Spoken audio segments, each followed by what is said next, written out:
দেওবন্দের পিছনে নামাজ হবে কি না এবং হবে কি না। আচ্ছা বলুন তো বাবজি, আমি আপনাদের এখানে আপনারা আমাকে মেহমান ডেকেছেন, যে হুজুরকে ডেকেছি বক্তব্য শুনবো, তাই ঠিক না? এখন এখানে উঠে যদি আপনাদের এলাকার লোককে আমি গালি দিয়ে দিই তো বক্তব্য শুনবেন না চামড়া তুলবেন? জি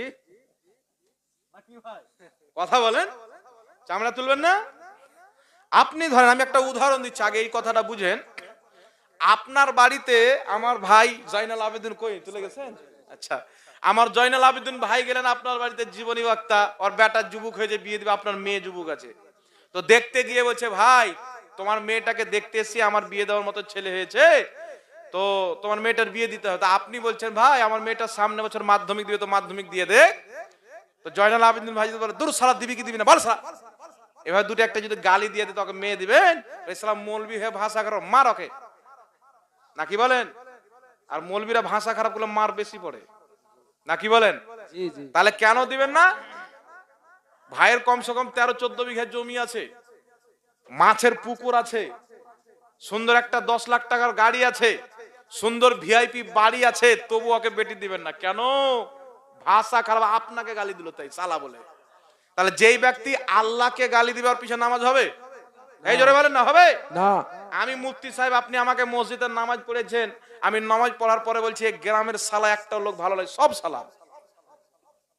জি যদি বলি, আমি বুঝার জন্য বলছি, আপনারা খারাপ মাইন্ডে নেবেন না, আমি আপনাদের ছেলের মতো।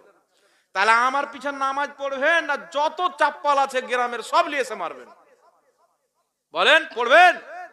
তো আমি আপনাকে সালা বললাম, তো আমার পিছনে নামাজ পড়বেন না, তো যেই ব্যক্তি আল্লাহকে গালি দিয়েছেন তার পিছনে নামাজ হবে না? যে ব্যক্তি রাসূলকে গালি দিয়েছেন নামাজ হবে না? আপনি বলবেন হুজুর কি গালি দিয়েছেন, আমার গাড়িতে কিতাব রাখা আছে, আমি এখন যে রেফারেন্স দিচ্ছি যদি কাউকে লাগে আসেন আমার গাড়ি বের করে ফটো তুলে নিয়ে যান আপনি। জি দেওবন্দি জামাতের প্রতিষ্ঠাতা, তাবলিগি জামাতের প্রতিষ্ঠাতা ইলিয়াস কান্ধাওয়ালির পীর রশিদ আহমদ গাঙ্গোহী নিজের কিতাব ফাতাওয়া রশিদিয়ার মধ্যে লিখেছে আল্লাহ তাআলা মিথ্যা কথা বলতে পারে। মাশাআল্লাহ, আস্তাগফিরুল্লাহ, এই নাউজুবিল্লাহ বলেন। নাউজুবিল্লাহ, আমাদের আল্লাহ মিথ্যা বলতে পারে? যে আকীদা রাখবে মুসলমান, এটা আল্লাহকে গালি দেওয়া হল না? আমি যদি আপনাকে বলি যে আপনি তো মিথ্যাবাদী, এটা গালি না? তো আল্লাহ মিথ্যা বলতে পারে, আর চাইতে জঘন্য গালি আল্লাহকে আর কে দিতে পারে? শুধু তাই নয়, আশরাফ আলী থানভী নিজের কিতাব হিফজুল ইমানের মধ্যে দেওবন্দীদের মুজাদ্দিদ, সে লিখতেছে নবীর মতন জ্ঞান প্রত্যেক পাগল বাচ্চা জীবজন্তু পশু পাখিকে আছে। আস্তাগফিরুল্লাহ, নাউজুবিল্লাহ বলেন। নাউজুবিল্লাহ। দেওবন্দীদের আরেকজন গুরু বারাহিনে কাতিয়ার মধ্যে লিখছেন নবীর জ্ঞান বেশি আর কোন দলিল নাই, কিন্তু শয়তানের জ্ঞান বেশি, কুরআন হাদিসের অকট্ট দলিল প্রমাণিত রয়েছে। মানে শয়তানের জ্ঞান বেশি, নবীর জ্ঞান কম, এটা নবীকে গালি না? কথা বলেন, গালি কি গালি না? ওই দেওবন্দি নিজের কিতাব, দেওবন্দি মাদ্রাসার প্রতিষ্ঠাতা কাসিম নানওতাবি, এই যে কিতাবের হাওয়ালা দিচ্ছে, আমার গাড়িতে ডিগ্গিতে ভরা আছে, লিখতেছে আমাদের নবীর পরেও যদি নতুন নবী জন্ম নিয়ে নেয় তবু আমাদের নবীর শেষ নবী হতে কোনো ব্যাঘাত ঘটবে না। এই ঘটবে না? আমাদের নবীর পরে শেষ নবী জন্ম নিতে পারে? আর জন্ম নেই তো ব্যাঘাত ঘটবে না? কুরআন মিথ্যা হবে, হাদিস মিথ্যা হবে, আর কুরআন যদি মিথ্যা হয় আল্লাহর উপরে মিথ্যা লাজিম আসবে, হাদিস যদি মিথ্যা হয় রাসূলের উপরে মিথ্যা নাজিল আসবে। তো না কুরআন মিথ্যা, না হাদিস মিথ্যা, না খোদা মিথ্যা বলতে পারে, না রাসূল মিথ্যাবাদী হতে পারে। দেওবন্দ মাদ্রাসার প্রতিষ্ঠাতা কাযযাব এবং মিথ্যক ব্যক্তি। তাহলে এই ধরনের ব্যক্তি যে নবী পাককে গালি দিয়ে রেখেছে, আল্লাহকে গালি দিয়ে রেখেছে, এদের পিছনে নামাজ পড়বেন? বিয়ে দেওয়া যাবে না? তাহলে আপনারা ভেবেলেন। তাই আমার নবী, এগুলো হলো খারাপ আকীদা। আল্লাহ মিথ্যা বলতে পারে, নবীর মতন জ্ঞান পশু পাখি জীবজন্তু সবাইকে আছে, নবীর পরে নতুন নবী জন্ম নিতে পারে, আমাদের নবীর চাইতে শয়তানি জ্ঞান বেশি, এইগুলো হচ্ছে খারাপ আকীদা। মিশকাত শরীফের মধ্যে হাদিস, আমার নবী বলেছেন যাদের আকীদা খারাপ, ওয়ালা তু জালিসহুম, ওদের পাশে বসিও না, ওয়ালা তু আকিলহুম, ওদের সাথে কোনো জিনিস খেও না, ওয়ালা তু নাকিহুম, ওদের সাথে বিয়ে শাদিও করিও না। সুবহানাল্লাহ, বেশক। তাহলে নবীর ফতোয়া এটা, এটাই ফতোয়া মানতে হবে। যারা যে প্রশ্ন লিখছেন অবশ্যই সেই প্রশ্নের উত্তর দিয়ে যাবেন মুফতি সাহেব। আপনারা প্রশ্নের কাগজ দিয়ে বাড়ি চলে যাবেন না, আপনারা উত্তরটা নিয়ে যাবেন, বুঝতে পারলেন? যারা যে প্রশ্নের কাগজ লিখে দিচ্ছেন যে মুফতি সাহেব ছেড়ে দিবে না, আপনারা প্রশ্ন দিতে পারেন, ইনশাআল্লাহ আপনাদেরকে উত্তর দিবে, উত্তর না নিয়ে বাড়ি যাবেন না। লিখেছে রে? হ্যাঁ? তাহাজ্জুদ নামাজ পড়লে কোন সূরা ও কোন তসবিহ কি বলে পড়তে হবে? ভাই আপনার যেই সূরা মুখস্থ আছে আপনি ওই সূরা পড়িয়েন। একটা লোককে একটা মৌলবি বলছে যে সূরা ইয়াসিন পড়তে হবে, বুঝতে পারলেন? এবার ওই ব্যক্তি সূরা ইয়াসিন পড়তে জান না বলে তাহাজ্জুদের নামাজই ছেড়ে দিয়েছে পড়া, বুঝতে পারলেন? তো এমন কথা বলে দেবো না, কারণ এখানে যারা আছেন আপনারা সব সূরা সবার কি মুখস্থ আছে? হ্যাঁ, তাই আপনি যেই সূরা জানেন ওই সূরা পড়ে পড়বেন, হয়ে যাবে ইনশাআল্লাহ, কোনো অসুবিধা নেই।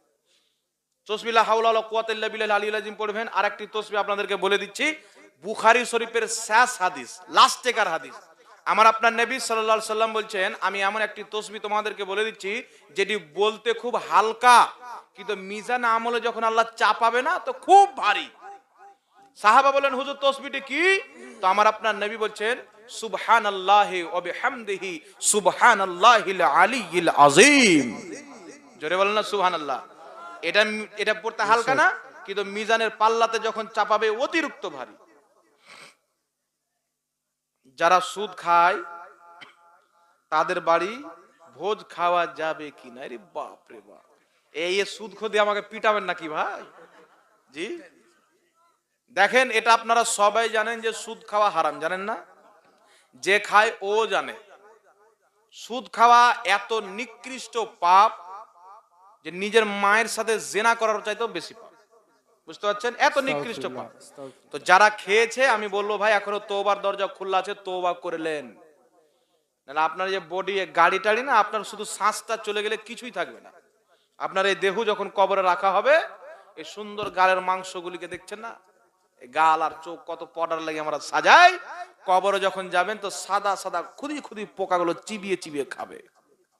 যেমন রাস্তায় কুকুর মারা গেলে 2 দিন পরে কুকুরে পোকা লেগে যায়, আপনার আমার শরীরে পোকা লেগে যাবে। তা চিন্তা করেন যে ওই সময় আপনার অবস্থাটা কি হবে। আপনার শরীরকে পোকা খাচ্ছে, আপনি দেখতে পাচ্ছেন, কেমন লাগবে? ভালো লাগবে? তাই কবরকে ভয় করেন, আল্লাহকে ভয় করেন, সুদ খাওয়া ছাড়েন। হ্যাঁ, সুদখোর ব্যক্তি যদি কোনো আর হালাল ব্যবসা থাকে তো ওর বাড়ি এই নিয়তে গিয়ে খেতে পারেন, যেহেতু হালাল ব্যবসা আছে, হয়তো ওই টাকা দিয়ে খাওয়াচ্ছে, এই নিয়তে কেউ খেয়ে নিলে অসুবিধা হবে না। আর যদি সুদ বাদে কোনো ব্যবসা নেই তো খাওয়া যাবে না, সবাই জানে, বুঝতে পারছেন? এটা জিজ্ঞাসা করছেন এমনি, জানে সবাই। নবী দিবস পালন করা যাবে কিনা? দেখেন, আমি এই বিষয়ে বলবো, খুব কিছু মৌলবি বাড়াবাড়ি করে। একজন মৌলবি বলছে আমি সৌদি আরবে গেলাম, ওরা 12 রবিউল আউয়াল কাকে বলে এটাই জান না। জি, আজ থেকে 100 বছর পূর্বে সৌদি আরবে 700-800 বছর পর্যন্ত মিলাদুন নবী পালন হতো। 100 বছর পূর্বে যখন ইমানদারদের হুকুমত ছিল, কোনো ইহুদি পরিবেশ করতে পারেনি, যখন তার নাম ওই নাম ছিল যেই নাম নবী দিয়েছিলেন, হেজাজে মুকাদ্দাস। আর এখন যে সৌদি আরবে এই নামটা ওরা বানিয়েছে, নবীর দেওয়ার নামকে মুছে দিয়েছে। তাই এখন সৌদি আরবের অবস্থা আমি কয়েকটা উদাহরণ দিয়ে বলছি, শুনেন। মদিনা শরীফে আপনার আমাদের স্মৃতি ইরানি না কি বলে, বিজেপির একজন নেত্রী, স্মৃতি রানী, ওকে নিয়ে গিয়ে মদিনা শরীফের পাশে ফটো খিঁচে যাচ্ছে। অথচ মক্কা মদিনাতে মুশরিকদের ঢুকা নিষেধ, কারণ আল্লাহ বলেছেন ইন্নামাল মুশরিকুনা নাজাসুন, মুশরিক হচ্ছে অপবিত্র নাপাক, মক্কা মদিনা পাক। এরকম পাক জায়গাতে অপবিত্র ব্যক্তিকে ঢুকতে দেওয়া হারাম আছে। কিন্তু এরা ঢুকালো, এই কিছুদিন হাল চলে করছনা তোরসকার খবর। আরেকটি খবর বলছি শুনেন, সম্ভবত 2021 সালে সালমান খানকে এবং শিল্পা শেট্টিকে, আমাদের ভারতের নায়ক নায়িকা, পেপারে নাম দেখেছি সালমান খান এবং একজন মহিলাটার নাম হচ্ছে শিল্পা শেট্টি, এরা দুইজনকে নিয়ে গিয়ে সৌদি আরবের রাজধানী রিয়াজে একবারে বিন্দাস হাফ প্যান্ট পরিয়ে ডান্স করাচ্ছে গোটা রাত, বুঝতে পারলেন কথা? গোটা রাত। তাহলে সৌদি আরবে যেটা হয় ওটা জায়েজ যদি হয় তো নাচ করা জায়েজ হবে, গান বাজনা করা জায়েজ হবে। আর একটা কথা বলি, 2019 সালে হোলিওয়েন ডে পালন করা হলো। কি ডে? শয়তানের দিন, ইহুদিদের দিন। গরু সেজে কুত্তা বিল্লি সেজে ঘোরাবেড়া করাবে, ওই দিন পালন করা হলো। তাহলে ওই দিন তোমরা পালন করো, সৌদি আরবে হচ্ছে। জি, তো সৌদি আরবে 700-800 বছর পর্যন্ত মিলাদুন নবী পালন হয়েছে। মসজিদে বাড়িতে পতাকা লেগেছে, মিছিল বের হয়েছে, সালাম কায়াম সব হয়েছে। তাহলে 800 বছর পূর্বে 800 বছর পর্যন্ত কার সৌদি সঠিক না আজকের 100 বছরের সৌদি সঠিক? বিবেক বলেন। কারণ আমার নবী বলছেন প্রত্যেক বিতে যাওয়া দিন আনেওয়ালা দিন চাইতে ভালো।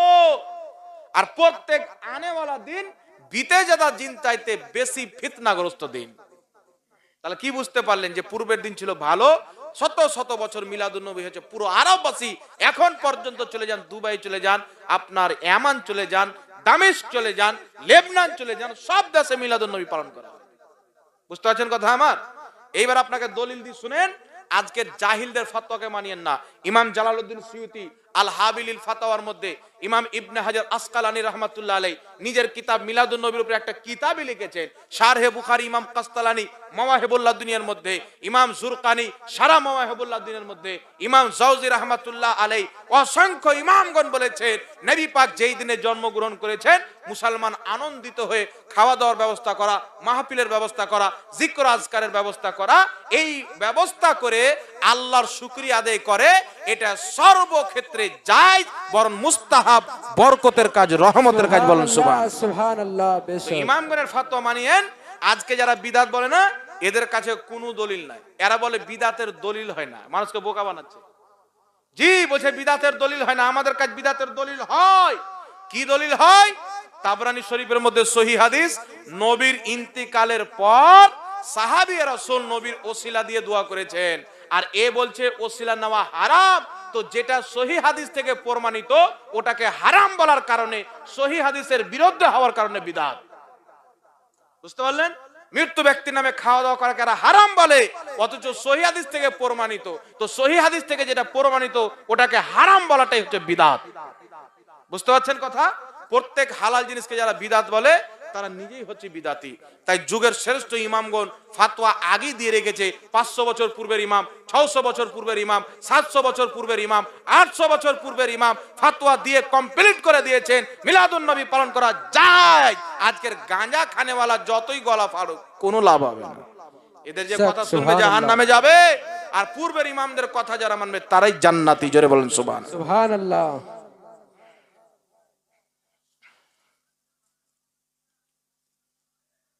এভাবে প্রশ্ন দেন তো সারা রাত্রি কেটে যাবে। হলো আর কত দিবেন?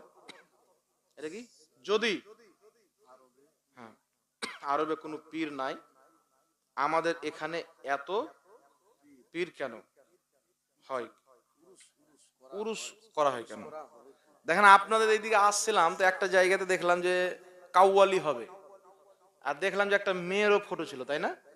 একটা মেয়ের ফটো, একটা ছেলে ছিল। দেখেন মেয়ে ছেলেকে পাশে কাওয়ালি করা, এটা শরীয়তে হারাম আছে। কি আছে? কোন পীর যদি এই কাজ করায় তো ফাসিক, ওর হাতে বেঈত হওয়ার নাজায়েজ আছে, ওর হাতে মুরিদ হওয়ার নাজায়েজ আছে। কেউ যদি মুরিদ হয়ে থাকেন মুরিদ ভেঙে দেন, ভালো পীর দেখে মুরিদ হবেন। বুঝতে পারছেন? এইবার পীরের হাতে মুরিদ হওয়া যাবে কিনা, বেঈত হওয়া যাবে কিনা? বেঈত কুরআন পাক থেকেই প্রমাণিত, আমার নবী নিজেই করেছেন। সূরাতুল ফাত্তাহ আয়াত নাম্বার 10 আমার নবী নিজে মুরিদ করেছেন, দেখে নেবেন। সূরাতুল মুমতাহিনা আয়াত নাম্বার 12 আমার নবী সাহাবায়ে কেরামের স্ত্রীগণকে পর্দার আড়াল থেকে বেঈত করেছেন, দেখে নেবেন। তো নবী পাক নিজে বেঈত করেছেন। বুখারীর মধ্যে হাদিস, হযরতে আবু বকর সিদ্দিকের হাতে হযরতে আলী, হযরতে ওমর ফারুক বেঈত করেছেন। হযরতে আলীর হাতে হযরতে তালহা বেঈত হয়েছেন। ইমামে হুসাইন নিজে পীর মুরিদি করতেন। ইমাম হুসেন আরবের না? কথা বলেন। আমাদের নবী আরবের না? কুরআন আরবের না? তো কুরআনে তো পীর মুরিদি আছে। আমি আয়াত নাম্বার বলে দিলাম, দেখে নেবেন। সূরা ফাত্তাহর 10 নম্বর আয়াত, সূরা মুমতাহিনার 12 নম্বর আয়াত। পীর মুরিদি মানে কি জানেন? কোন একজন নেক আল্লাহওয়ালা ব্যক্তির হাতে হাত দিয়ে নিজের পূর্বের সব গুনাহ থেকে তওবা করা আর পরবর্তীতে গুনাহ থেকে বাঁচার ওয়াদা করার নাম হচ্ছে মুরিদ হওয়া। সুবহানাল্লাহ। বুঝতে পারছেন কথা আমার? জি, পীর মুরিদ মানে এটা না যে পীরের হাতে মুরিদ হয়ে সাজদা করবেন। আল্লাহ ছাড়া কাউকে সাজদা করা হারাম আছে। জি বেশক। এইবার শুনেন, সাহাবায়ে কেরামও পীর মুরিদি করেছেন। তাফসিরে কবির ইমাম ফখরুদ্দিন রাজি রাহমাতুল্লাহ আলাইহি তাফসিরে কবিরের 11তম খণ্ড 198 পৃষ্ঠার মধ্যে বলেছেন যে দুনিয়াতে যত হক্কানি পীর, যারা অরিজিনালি পীর, গাঁজাখোর না, আসলেই যদি পীর থাকে সবারই সম্মান অন্তরে রেখে একজন পীরের হাতে বেঈত হয়ে যাওয়া সুন্নাত। জোরে বলেন সুবহানাল্লাহ। কারণ আমার নবী করেছেন, সাহাবী করেছেন, সালফে সালিহিন করেছেন। তাই ইমামে আজম আবু হানিফা ইমাম জাফর সাদিকের হাতে মুরিদ হয়েছেন। সুবহানাল্লাহ বলেন। তাই বড় পীর আব্দুল কাদের জিলানী রাহমাতুল্লাহ আলাইহি, তিনার পীরের নাম হচ্ছে আবু সাইদ মাখজুমি রাহমাতুল্লাহ আলাইহি। খাজা মঈনুদ্দিন চিশতি রাহমাতুল্লাহ আলাইহির পীরের নাম হচ্ছে খাজা উসমান হারুনি। তাই খাজা উসমান হারুনির মাজার হচ্ছে জান্নাতুল বাকিতে, ওনার কবর মুবারক, মাজার মুবারক। তো জান্নাতুল বাকিতে পীর ছিল কি ছিল না? মদিনাতে পীর ছিল কি ছিল না বলেন না? তারপরে আপনার হাজি ইমদাদুল্লাহ মুহাজির মাক্কি রাহমাতুল্লাহ আলাইহি বিশাল বড় পীর, তিনার কবর হচ্ছে আরবের মাটিতে। আরবের মাটিতে বড় বড় খানকা ছিল, নবী পাকের মিউজিয়াম ঘর ছিল, যেখানে নবীর জুতা মুবারক, পাঞ্জাবি মুবারক আর নবী পাকের ব্যবহার করা জিনিসগুলি ছিল। এখন যেই হুকুমত এসে এরা সবকে আগুন লাগিয়ে জ্বালিয়ে দিয়েছে, ভেঙে দিয়েছে। বড় বড় খানকা শরীফ ছিল। মাদ্রাসা সৌদি আরবে ছিল না, ভারত বাংলাদেশে ছিল না। সারা পৃথিবীতে ইসলাম প্রচার হয়েছে, মানুষ আলিম হয়েছে পূর্বে যুগে পীরের খানকা থেকেই হয়েছে। বুঝতে পারছেন কথা আমার? তো আরবে পীর আছে, যেই ব্যক্তি বলে আরবে পীর না, মিথ্যাবাদী। অনেক কেউ আবার বলে আরবে মাজার না। যেখানে একটি কথা মনে রাখবেন, এখন মাজারের নামে ব্যবসা চালু হয়েছে, হয়নি? মহিলারা মাজারে যায়, মহিলাদের মাজারে যাওয়া স্পষ্ট হারাম। যেই ব্যক্তি মাজারে শুয়ে আছে, কোন মহিলা যদি চলে যায় বা কেউ গিয়ে ওখানে হারাম কাজ করলো, সাজদা করলো, হারাম যেটা, তো এই জন্য কি মাজারওয়ালার কোনো দোষ আছে? এই জোরে বলেন না, দোষ আছে? আমি বাড়িতে শুয়ে আছি, আপনি এসে আমার পায়ে সাজদা করে দেন, তা আমার দোষ আছে? হ্যাঁ, আমি জেনে শুনে সাজদা করালে আমার দোষ হবে, ঠিক না? কথা বলেন। আপনার বেটা জওয়ান হয়েছে, আপনার বেটা কোথায় থেকে গিয়ে চুরি করে নিয়ে চলে আসলো, তাহলে আপনার দোষ হবে? হ্যাঁ, আপনি তো ওকে চুরি করতে বলেননি, ঠিক না? ঠিক। তাই বেরাদের ইসলাম, যারা আল্লাহর ওলি আছে, এই যে মাজার, আপনি গুগলে যান, সার্চ করেন, আপনার 1922 সালের পূর্বে জান্নাতুল বাকি, জান্নাতুল মালার আরবের প্রত্যেকটা কবরের উপরে গুম্বাদ তৈরি করা ছিল। প্রত্যেকটা কবরের উপরে গুম্বাদ তৈরি করা ছিল। আপনি গুগলে চেক করে নেবেন, ইতিহাস পড়েন, যুগ যুগ থেকে, হাজার হাজার বছর থেকে চলে আসছিল। কারণ প্রত্যেক মুসলমানের বিশ্বাস ছিল, যারা আল্লাহর নেক বান্দা, তাদের কবরের উপরে গুম্বাদ তৈরি করা এটা যায়, যেটা নাজেজ না, বরং সওয়াব। ওদেরকে দেখে মানুষ ইবরাত হাসিল করবে, যে দেখো দিনের এত কাজ করেছে, তবু এরা কবরে গিয়েছে, তো আমাদেরকে তো কত যেতে হবে। মওতকে স্মরণ আছে, আখিরাতকে স্মরণ আছে, ইবরাত হাসিল করবে, তাদের কাছে গিয়ে বরকত হাসিল করবে, তাদের ওখানে গিয়ে আল্লাহর দরবারে দোয়া করবে। আর আল্লাহ ওয়ালাদের নবীগণের রওজাতে গিয়ে যে দোয়া করা হয়, আল্লাহ ওই দোয়াটা কবুল করে। মুসান্নাফ ইবনে আবি শাইবার মধ্যে সহিহ হাদিস, হযরত উমর ফারুকের জামানায় সাহাবায়ে কেরাম বৃষ্টি বন্ধ হয়ে যাওয়ার কারণে নবী রওজা মুবারকে গিয়ে দোয়া করেছিলেন, আল্লাহ সঙ্গে সঙ্গে বৃষ্টি দিয়েছিলেন। এই হাদিসটিকে ইমাম ইবনে হাজার আসকালানী বুখারী শরীফের সারা ফাতহুল বারীর মধ্যে সহিহ বলেছেন। আহলে হাদিসদের গুরু আপনার আল বেদায়া ওয়ান নিহায়ার মুসান্নিফের নাম কি? ইবনে কাসির আল বেদায়া ওয়ান নিহায়ার মধ্যে হাদিসটিকে সহিহ বলেছেন। সাহাবায়ে কেরাম নবী রওজা মুবারকে গিয়ে তার ওসিলা দিয়ে দোয়া করতেন, আল্লাহ বরকত নাজিল করতেন, বৃষ্টি। তাই বেরাদর ইসলাম, পূর্বের ইসলাম ওটাই, যেটা আজকে যারা সুন্নি আছে, এই সুন্নিদের উপরে শিরকের অপবাদ দেওয়া হয়েছে। সুন্নিদের কোনো আলিমের ফতোয়া নাই যে মাজারে গিয়ে সাজদা করো, মহিলাকে মাজারে নিয়ে যাও। আমাদের 1000 বছর পূর্বের, 500 বছর পূর্বের, 100 বছর পূর্বের, 200 বছর পূর্বের ফতোয়া আছে, মহিলাদের মাজার যাওয়া হারাম। এবার আপনি যদি মাজারে নিয়ে যান, তাহলে সুন্নিয়তের দোষ হলো? ইসলামের দারু পান করা হারাম, মুসলমান দারু পান করে না, তাহলে ইসলামের দোষ হবে কি? কথা বলেন। তাই মাজার যাওয়া